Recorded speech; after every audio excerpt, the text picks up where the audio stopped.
দর্শক আমন্ত্রণ যমুনার বিশেষ আয়োজন ডক্টরস অন কলে। আপনাদের স্বাস্থ্য বিষয়ক নানান প্রশ্ন আর সেই সবের তাৎক্ষণিক সমাধান নিয়ে আমাদের এই বিশেষ আয়োজন। আপনাদের সাথে পুরো আয়োজন জুড়ে সাথে থাকছি আমি ডাক্তার সিডরা ইকবাল। এই আয়োজনে থাকবেন দেশবরেণ্য আর আধুনিক চিকিৎসা বিজ্ঞানের দক্ষ চিকিৎসকরা। আজ আমাদের আলোচনার বিষয় ঋতু পরিবর্তনে স্বাস্থ্য সচেতনতা। এই বিষয়ে কথা বলার জন্য আমাদের সাথে অতিথি হিসেবে আছেন ডাক্তার কামরুজ্জামান নাবিল, চিকিৎসক এবং বারডেম জেনারেল হাসপাতাল। পরামর্শিত ফোন করুন 982405 নম্বরে। ডাক্তার নাবিল, স্বাগত জানাচ্ছি আপনাকে ডক্টরস অন কলে। ধন্যবাদ আপনাকে। বর্তমানে যে পরিস্থিতি, আবহাওয়া কিন্তু প্রতিনিয়ত পরিবর্তিত হচ্ছে, কখনো মেঘ, কখনো বৃষ্টি, কখনো রোদ, এবং এই পরিবর্তিত আবহাওয়ার সাথে স্বাস্থ্যের কি সম্পর্ক রয়েছে একটু জানতে চাই। জি, ধন্যবাদ আপনাকে সুন্দর প্রশ্নের জন্য। প্রথমেই যে বিষয়টি বলবো যে আপনি যেমনটি বলছিলেন যে হঠাৎ করে বৃষ্টি হচ্ছে, যে এখন এই মুহূর্তে হচ্ছে, জি, তো সেই ক্ষেত্রে আসলে আবার দেখা যাচ্ছে যে আবার গরম আবহাওয়া কিন্তু আমাদের মাঝে আসতে পারে, একটা ভ্যাপসা গরম। তো সেক্ষেত্রে এই অবস্থায় আসলে অনেক রকম রোগী কিন্তু হতে পারে। তো এটির সাথে আসলে আবহাওয়া পরিবর্তনের কারণে আমাদের শারীরিক মানে যে আমরা যে অবস্থার সাথে মিলে ধরার বিষয়টি, এটি একটি সম্পর্ক রয়েছে। আর এই সম্পর্কের কারণে কিন্তু বিভিন্ন রোগ হতে পারে। তো সেক্ষেত্রে রোগের বিষয়গুলো যদি বলি, প্রথমে যে বিষয়টা বলবো সেটি হচ্ছে পানিবাহিত যে রোগগুলো রয়েছে, এবং এরপর এটির সাথে মূল যে রোগটি সেটা হচ্ছে টাইফয়েড। এবং আমরা হসপিটালে দেখছি যে এখন অনেকেই দেখা যাচ্ছে দূষিত খাবার এবং দূষিত পানি পান করে দেখা যাচ্ছে হসপিটালে ভর্তি হচ্ছেন। তো এই ক্ষেত্রে আসলে জ্বর, ডায়রিয়া এবং পেট ব্যথা, এই লক্ষণগুলো আমরা দেখতে পাই। তো যদি কারো মাঝে 5 থেকে 7 দিনের বেশি জ্বর থাকে, তাহলে সেক্ষেত্রে আসলে মূলত চিকিৎসকের পরামর্শ নেওয়া উচিত। এবং এই ক্ষেত্রে আসলে আমরা টেস্ট করে, ব্লাড কালচার টেস্ট করে আমরা মূলত অ্যান্টিবায়োটিকের যে চিকিৎসা রয়েছে সেটা শুরু করতে পারি। এছাড়াও যে বিষয়টি বলবো সেটি হচ্ছে যে আমাদের ফ্লু জাতীয় যে রোগগুলো রয়েছে, সর্দি, কাশি, এই অবস্থারও কিন্তু আমাদের অনেকের মাঝে দেখা যাচ্ছে। এমন আমরা হসপিটালে দেখছি যে যারা এই লক্ষণগুলো নিয়ে আসছেন, তাদের কোভিড টেস্টের করার পরে কিন্তু তারা কোভিড পজিটিভ হচ্ছে। তো কোভিডের সাথে কিন্তু একটা সম্পর্ক রয়েছে এই লক্ষণগুলো। তো সেই ক্ষেত্রে যদি পসিবল হয়, সম্ভব হয়, তাহলে কোভিডের টেস্টগুলো করা যেতে পারে। আরেকটি বিষয় বলবো সেটি হচ্ছে যে এখন এই মুহূর্তে যেটি সবচেয়ে গরম আবহাওয়ার কারণে দেখা যায় অনেকে যারা কর্মজীবী মানুষ আছেন, তারা বাসার বাইরে বিভিন্ন সময় মানে সূর্যের তাপের নিচে কাজ করেন, তারা হিট স্ট্রোকে আক্রান্ত হতে পারেন। এবং এটি কিন্তু আমাদের মেডিকেলের ভাষায় অনেকটাই এমার্জেন্সি বিষয়। এবং কারো আপনি চলতে ফিরতে যদি রাস্তাঘাটে কেউ যদি হঠাৎ করে অজ্ঞান হয়ে যায়, বা দেখা যাচ্ছে যে মাথা ঘুরছে বা খিঁচুনি হচ্ছে, তাহলে সেক্ষেত্রে একজন পাশের মানুষ হিসাবে করণীয় হবে যে তাকে শীতল কোনো জায়গায় নিয়ে যাওয়া, তাদের জামা কাপড় খুলে তাকে ভিজা কাপড় দিয়ে শরীর মুছে দেওয়া, যাতে করে একটি প্রশান্তি পেতে পারে। এবং এরপরে যেটি করা উচিত যে দ্রুত নিকটস্থ হসপিটালে যদি সুযোগ থাকে তাহলে সেখানে নিয়ে যাওয়ার। আর এর পাশাপাশি আরও যে রোগগুলো রয়েছে, আমরা এই অবস্থায় এই আবহাওয়ায় আমরা দেখতে পাচ্ছি যে পানি শূন্যতার বিষয়টি রয়েছে। যেহেতু আসলে গরম আবহাওয়া, আমাদের গরমে ঘাম ঝরছে, পানিও কিন্তু আমাদের শরীর থেকে ঝরে যাচ্ছে। এর পাশাপাশি শুধুমাত্র পানিও না, আমাদের যে খনিজ লবণ রয়েছে সেটিও কিন্তু আমাদের শরীর থেকে ঝরে যাচ্ছে। তো সেই ক্ষেত্রে আসলে ওরসালাইন আছে আমাদের, যদি কিছু লক্ষণ আছে যেগুলো পানি শূন্যতা আমরা বুঝতে পারি, যেমন দেখা যাচ্ছে প্রস্রাব হলুদাভ হতে পারে, সাথে সাথে চোখ দেবে যেতে পারে।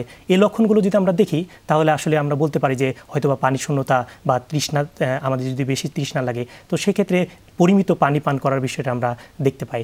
এর পাশাপাশি যে বিষয়টি বলবো সেটি হচ্ছে বদহজমের বিষয়টি রয়েছে। যেহেতু আসলে এই গরম আবহাওয়ায় খাবার দ্রুত নষ্ট হয়ে যায়, তো সেক্ষেত্রে যদি দেখা যাচ্ছে যে বাইরের দূষিত খাবার বা দূষিত পানি বা হোটেল রেস্টুরেন্টে যেগুলো আছে রাস্তার পাশে, এগুলো খাওয়ার পরে দেখা যাচ্ছে যে হঠাৎ করে কিন্তু অসুস্থ হয়ে যাওয়ার বিষয়টি রয়েছে, ডায়রিয়া দেখা দিতে পারে বা পেট ব্যথা হতে পারে।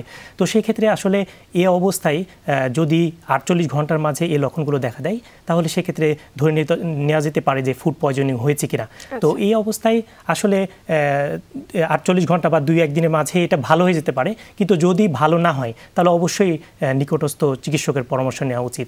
এর পাশাপাশি আরেকটি যে বিষয়টি বলবো সেটা হচ্ছে কিছুক্ষণ আগে বলছিলাম যে এখন যেহেতু বৃষ্টি হচ্ছে, এখন বৃষ্টি হওয়ার পরে দেখা যায় বাসার আশেপাশে পানি জমে যেতে পারে। তো সেক্ষেত্রে মশাবাহিত যে রোগগুলো আছে এগুলো কিন্তু আমরা দেখতে পাই, বৃদ্ধি পাচ্ছে। বিশেষ করে ডেঙ্গু অনেক হতে পারে। তো সেক্ষেত্রে আসলে খেয়াল রাখা উচিত যে আমাদের কারো মাঝে যদি বাসার কারো, বিশেষ করে বাচ্চা বা বয়স্ক যারা আছেন, তাদের মাঝে যদি এই ডেঙ্গুর যে লক্ষণগুলো রয়েছে, শরীর ব্যথা, তারপর হচ্ছে জ্বর, তাহলে সেক্ষেত্রে আসলে চেষ্টা করা উচিত যে দ্রুত চিকিৎসকের পরামর্শ নেওয়া উচিত। এবং যে টেস্টগুলো রয়েছে NS1 টেস্ট, তারপরে অ্যান্টিবডি, খুব চমৎকারভাবে কিন্তু বিশ্লেষণ করে বললেন আসলে যে এই যে ঋতু পরিবর্তনের সাথে কি কি রোগের একটা ব্যাপার রয়েছে। তবে এই মুহূর্তে একজন দর্শক আমাদের সাথে যুক্ত হয়েছেন, ফোন কলটি নিয়ে নিই। জি, দর্শক কে বলছিলেন, কোথা থেকে বলছিলেন, নাম বলে প্রশ্ন করুন। হ্যালো, আসসালামু আলাইকুম। ওয়ালাইকুম আসসালাম, কে বলছিলেন? আমি চট্টগ্রাম থেকে বলছিলাম, আমার নাম মোহাম্মদ জসিমউদ্দিন। জি দর্শক, আমরা শুনতে পাচ্ছি, আপনার প্রশ্নটি করুন। আমি ডাক্তার কাছে জানতে চাচ্ছিলাম যে আমার পছন্দ কাশি বাচ্চাকে, এই মুহূর্তে আমার কি করা প্রয়োজন? কতদিন ধরে কাশি রয়েছে? প্রায় এক সপ্তাহ যাবত। জি বুঝতে পারিনি, আবার একটু বলুন। এক সপ্তাহ যাবত। আচ্ছা, এক সপ্তাহ ধরে কাশি রয়েছে। আপনার কোনো প্রশ্ন আছে দর্শকের কাছে? কাশির সাথে কি আপনার কোনো অন্য কোনো লক্ষণ আছে কিনা? না, আমার শুধু কাশিটাই। শুধু কাশি হচ্ছে? গায়ে একটু জ্বর। ও, জ্বরও আছে। জ্বর কি আপনার নরমাল জ্বর থাকে না মানে উঠানামা করে? জ্বর আসলো, ওটা নিয়ে জ্বরের জন্য ওই আপনার নাভা এক্সট্রা খাওয়া হয়েছিল। হ্যাঁ, জি জি জি।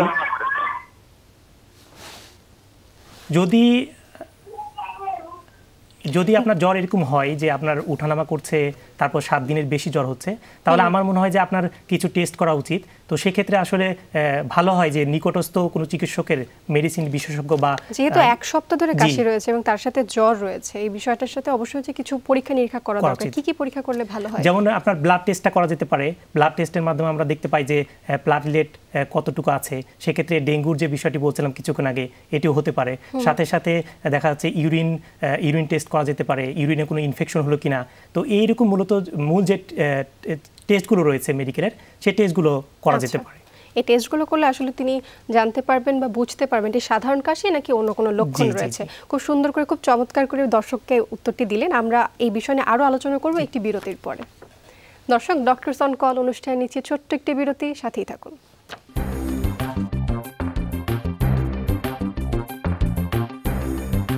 দর্শক, আবারও স্বাগত জানাচ্ছি ডক্টরস অন কলে। আজ আমাদের আলোচনার বিষয় ঋতু পরিবর্তনে স্বাস্থ্য সচেতনতা। এ বিষয়ে কথা বলার জন্য অতিথি হিসেবে আছেন ডাক্তার কামরুজ্জামান নাবিল। আমরা কথা বলছিলাম ঋতু পরিবর্তনের সাথে কি কি স্বাস্থ্য সচেতনতা আমাদের মেনে চলতে হবে। বর্তমান যে দেশের পরিস্থিতি রয়েছে, দেশের 18টা জেলায় কিন্তু এখন বন্যা পরিস্থিতির মধ্যে দিয়ে যাচ্ছেন সকলে এবং পানিবন্দী রয়েছেন প্রায় 20 লাখ মানুষ। আপনার কাছে একটু জানতে চাই, তাদের এখন কি করণীয়? তারা হচ্ছে কি কি ব্যাপার, স্বাস্থ্যের ব্যাপার যেসব বিষয়টি মেনে চলবেন এবং কি কি রোগ তাদের হওয়ার বা কোন কোন রোগের প্রাদুর্ভাব তাদের ক্ষেত্রে বেড়ে যেতে পারে? জি, ধন্যবাদ সুন্দর একটি প্রশ্নের জন্য। এই প্রশ্নটির সূত্র ধরে বলতে চাই যে গত বছর আমি সুনামগঞ্জে যাওয়ার সুযোগ হয়েছিল মেডিকেল ক্যাম্পে। তো সেই অভিজ্ঞতায় আসলে যদি বলি, সেখানে ফ্লু জাতীয় যে জ্বর, বিশেষ করে বাচ্চাদের, এটি আমরা অনেকটা লক্ষ্য করেছি। এর পাশাপাশি চর্মরোগের যে বিষয়টি, অ্যালার্জিগত সমস্যা, এটাও কিন্তু আমরা লক্ষ্য করেছি। কারণ পানি বাহিত দেখা যাচ্ছে, পানিতে হাঁটাহাঁটি করা, এবং এই বিষয়গুলো, এই দুইটা রোগ আমরা সবচেয়ে বেশি দেখেছি।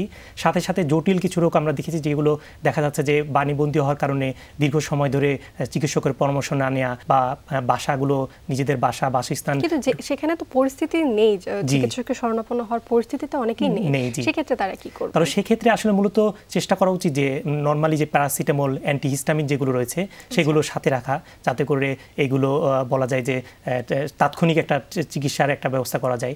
আর সাথে সাথে চেষ্টা করা উচিত যতটা পারা যায় পানি থেকে দূরে থাকা, এবং যদি পরিষ্কার পানি থাকে তাহলে সেক্ষেত্রে সেই পানিগুলো দিয়ে, বন্যার যে পানি আছে সেখান থেকে উঠে সেই পানি দিয়ে পাটা পরিষ্কার রাখা, এবং যতটা পারা যায় যে শুষ্ক যে পরিবেশ রয়েছে ততটা মেনটেন করা। কারণ দেখা যায় পানির মাঝে যতক্ষণ আমরা পানিবন্দী থাকবো বা আমাদের শরীরের সাথে পানির সংস্পর্শ থাকবে, তো সেক্ষেত্রে সেই রোগগুলো আক্রান্ত হওয়ার সম্ভাবনা বেশি থাকবে। ডাক্তার নাবিল, এখানে আরেকটা বিষয় একটু জানতে চাই। সেখানে দেখা যায় ডায়রিয়ার কিন্তু প্রাদুর্ভাবটা অনেক বেশি, বিশেষ করে শিশুদের ক্ষেত্রে যে বিষয়টা দেখা যায়।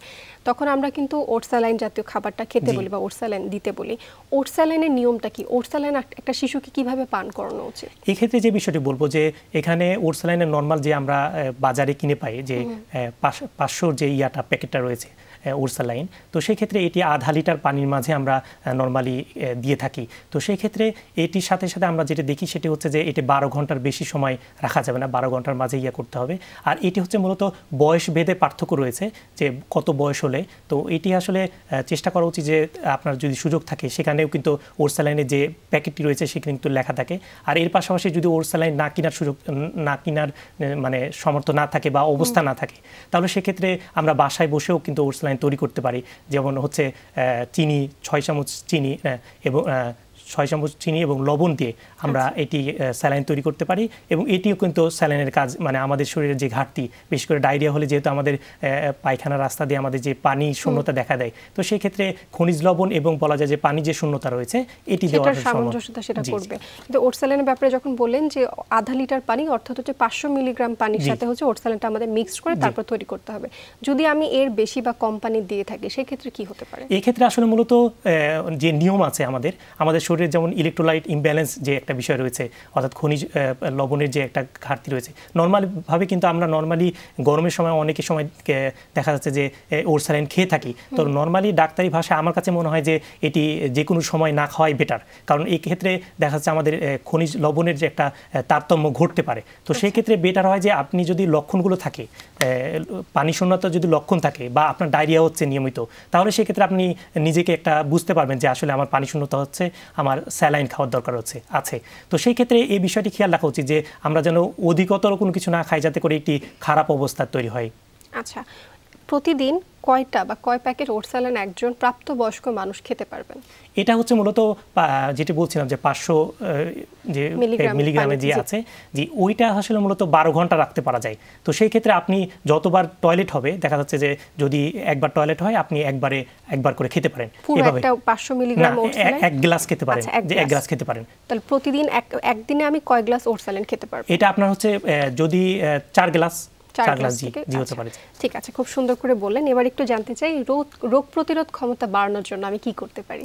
জি, ধন্যবাদ। একটি গুরুত্বপূর্ণ একটি প্রশ্ন, যে আসলে আমাদের এখন যে অবস্থা আবহাওয়া চলছে, এই ক্ষেত্রে আসলে ইমিউন সিস্টেম যাদের বা রোগ প্রতিরোধ ক্ষমতা যাদের কম, তারা কিন্তু এই অবস্থায় দ্রুত রোগে আক্রান্ত হওয়ার সম্ভাবনা রয়েছে। তো সেই ক্ষেত্রে প্রথমত যে বিষয়টি বলবো যে আমরা নিয়মিত যে খাবারগুলো খাই, বিশেষ করে ভিটামিন সি জাতীয় যে খাবারগুলো রয়েছে, কমলা লেবু সহ অন্যান্য যে বাতাবি লেবু রয়েছে, পেঁপে রয়েছে, পাকা পেঁপে রয়েছে, এই খাবারগুলো আসলে আমাদের রোগ প্রতিরোধ ক্ষমতা, ভিটামিন সি এই খাবারগুলোতে রয়েছে এবং আমাদের রোগ প্রতিরোধ ক্ষমতা বাড়াতে সাহায্য করে। আরেকটি গুরুত্বপূর্ণ যেটি পরামর্শ দিব সেটি হচ্ছে যে প্রতিদিন যদি সুযোগ থাকে একটি করে খেজুর খাওয়ার জন্য। এখানে খেজুরে হচ্ছে অ্যান্টিঅক্সিডেন্ট রয়েছে, সাথে সাথে দেখা যাচ্ছে আমাদের বাংলাদেশের যে একটা প্রচলিত বিষয় রয়েছে যে রমজান মাসে শুধু খেজুর খাওয়া, অন্য সময় কিন্তু আমরা খাই না। তো সেক্ষেত্রে আমরা দেশের বাইরে দেখেছি যে প্রতিদিন দেখা যাচ্ছে খাবারের সাথে একটি করে খেজুর থাকে, যাতে করে এই খেজুরটা আসলে প্রতিদিনের একটা শক্তি সঞ্চয় বলা যায় এবং আমাদের রোগ প্রতিরোধ ক্ষমতা কিন্তু বাড়াতেও কিন্তু সহায়তা করে। পাশাপাশি শাকসবজি যেগুলো আমরা খাই, সেগুলো আমরা কিন্তু রোগ প্রতিরোধ ক্ষমতা বাড়াতে খেতে পারি। ডাক্তার নাবিল খুব সুন্দর করে বিশ্লেষণ করে বলছিলেন রোগ প্রতিরোধ ক্ষমতা বাড়ানোর জন্য কি কি করতে হবে। তবে এই মুহূর্তে একজন দর্শক আমাদের সাথে যুক্ত হয়েছেন, ফোন কলটি নিয়ে নিই। দর্শক কে বলছিলেন, কোথা থেকে বলছিলেন, নাম বলে প্রশ্ন করুন। দর্শক আমরা শুনতে পাচ্ছি, প্রশ্নটি করুন। আচ্ছা, আমার এক ছেলে হলো 15 বছর বয়স, সকালবেলা ঘুমের থেকে উঠে হাত মুখ দিয়ে হলো এইবারে হাসি শুরু হয়ে যাবে, এত হাসি, একভাবে হাসি থাকতে মানে বন্ধ যায় না, নাক দিয়ে কাঁচা পানি বেরোয়, চোখ খুলে ওঠে, আর 1-1.5 ঘন্টা 2 ঘন্টা পরে ওটা আবার স্বাভাবিক হয়ে যায়, আর কোনো অসুবিধা হয় না। জি দর্শক, আমরা আপনার প্রশ্নটি বুঝতে পেরেছি, উত্তরের জন্য আমাদের সাথেই থাকুন। উনি জানতে চাচ্ছিলেন 15 বছর বয়স তার, এবং হচ্ছে সকালে ঘুম থেকে ওঠার পরই প্রতিনিয়ত হাঁচি হয়ে থাকে, সেক্ষেত্রে উনি কি করবেন? এখন যদি জ্বর বা এগুলো না থাকে তাহলে অ্যান্টিহিস্টামিনটা খেতে পারে, আর সাথে সাথে আমাদের দেখতে হবে যে অন্য কোনো লক্ষণ আছে কিনা।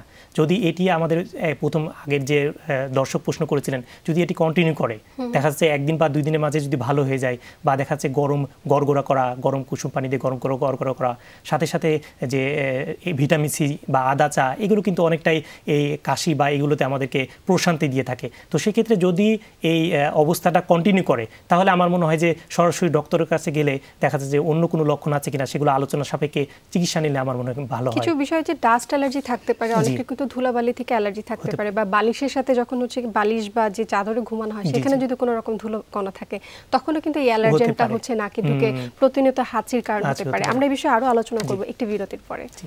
দর্শক, ডক্টরস অন কল অনুষ্ঠানের ছোট্ট একটি বিরতি, সাথেই থাকুন।